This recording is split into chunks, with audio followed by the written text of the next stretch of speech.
Let me tell you about Ethan Clark, a man driven by the promise of healing. When Neuronix Labs unveiled the reminiscence chip, the world held its breath. Tiny as a grain of rice, and nestled behind the ear, it could capture every cherished moment, your first bike ride, your grandmother's lullaby, and play it back in flawless clarity. PTSD sufferers envisioned relief. Families torn by Alzheimer's dared to hope. Investors saw fortunes. Julia Ramirez was the first to volunteer. A decorated war veteran, she carried nightmares like scars in her mind-fractured cries. Distant gunfire, the weight of loss. When she awoke from surgery, the chip humming softly beneath her skin.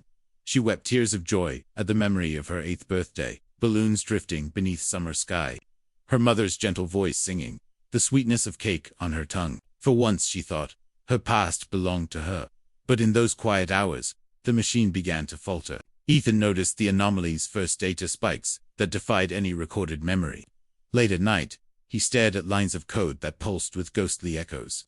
Somewhere inside the labyrinth of neural pathways, memories were colliding. He chalked it up to bugs. He told himself it was normal for pioneering tech to twitch at the edges. Then came Julia's panic. During a playback session, her smile twisted into terror. She screamed in a voice that wasn't hers, clawed at invisible flames, gasped for air as if she were drowning in someone else's nightmare. Nurses found her catatonic eyes locked on some unseen horror. Ethan watched, sickened, as monitors spiked and shuddered. He dug into the logs and discovered the unthinkable. The algorithm, in its zeal to amplify emotional resonance, had stitched fragments from other patients into Julia's mind. Childhood laughter woven into burning buildings, dreams laced with agony. With dread clutching his heart, he confronted Marissa Holt, Neuronix's CEO, in her sleek glass office. Marissa, the woman who had christened the chip the dawn of true healing, listened without flinching. "Delaying launch will bankrupt us," she said, lips cold as steel. "You knew the risks."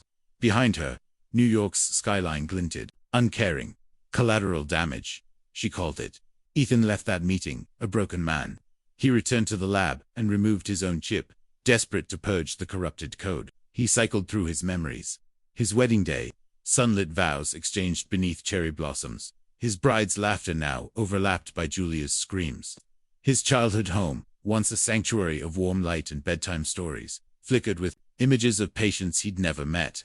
He had traded his past for a fractured tapestry of collective trauma. He decided he had no choice but to pull the plug. In the humming server room, he typed a shutdown script that would erase every last line of the rogue algorithm. With each keystroke, he felt the weight of 1,000 stolen memories.